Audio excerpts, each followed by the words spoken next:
and then jump down that hole in order to progress to the next area. I mean, you're really not going to know how to do that because there's all the other holes in the game kill you instantly if you drop down them. So why would you know that that one is an okay one to jump down once you have all the bones? Just something that didn't really, you know, should have been at least explained at some point. Exactly why they chose to do that, or at least an arrow or something pointing down that says this way to the basement. That would have been nice as well. As I only need one more. Trying to watch out not to take any more hits. I think I'm actually down to one hit left, I'm not positive. Watch out for the rat. And there we go. Now I just have to go back to the left here and head down that hole that you would never really know to jump down. As everything dripping and trying to get a hold of me right before I get to the final boss rush. And as you can see, my sleep meter is going down. I'm almost empty, but if I make it to that hole and get to the basement beforehand and start the boss rush, it won't go down anymore because the boss rush basically counts as already being in sleep mode. And there we go. Okay, here it is, and it starts boss rush time as I'll switch to the ninja form. And now we have to face every boss we've already faced throughout the game. So it's kind of a little disappointing. It's one of those things that kind of add it, to kind of prolong the game, to make it a little bit longer and a little bit more challenging to have to face all the bosses simultaneously. But with the ninja form, I'm able to beat even the earlier ones, which I didn't have ninja form. I can beat them easier. And just overall, all the enemies become slightly easier because I can jump in the air and time it correctly. And normally, when they would have hit me, I end up actually doing damage to them. As this is the second boss, the Freddie's head boss, attached like a chain chomp.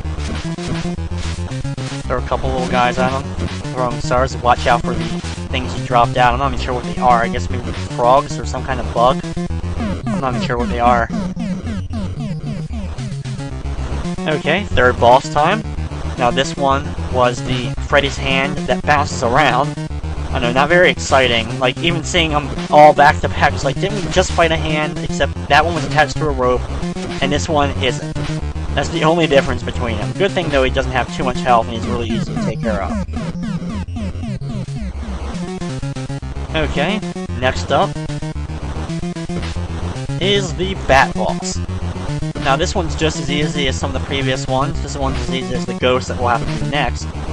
Flies around, and the hardest part about the battle is the little bats he drops out, like I mentioned before. Just focus and try to take them out as they get close to you. But they move very slowly. Like, the ghosts end up moving faster in the next battle after this one. But overall, the bats are pretty easy to manage, because he only drops one of them out at a time, basically. So you take that one out, he's going to drop another one.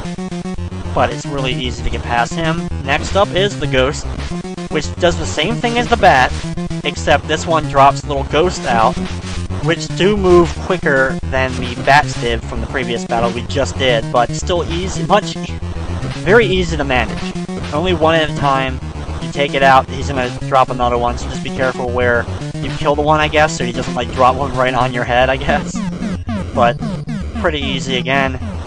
Now here's probably one of the most challenging, if not the most challenging, Freddie's head and claw together in one battle. With the ninja ability, I'm able to jump and hit them both when I jump sometimes. And you have to worry about the head does drop the little droplets out, I guess of blood, that hits you and does damage to you.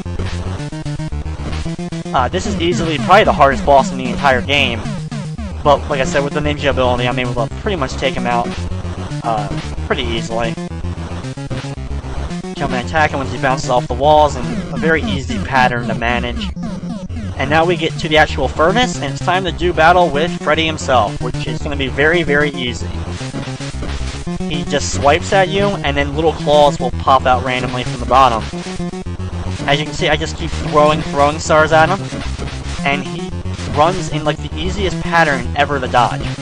Like, he's not even focused on me. There. He's done that easily. I throw all the bones into the furnace, and that's the end of the game. As after I throw like 100 bones into the furnace, we go to the ending screen. The evil is purged, fire purifies all, the bones are ashes and soon to be dust, Freddie is dead and the nightmare is ended.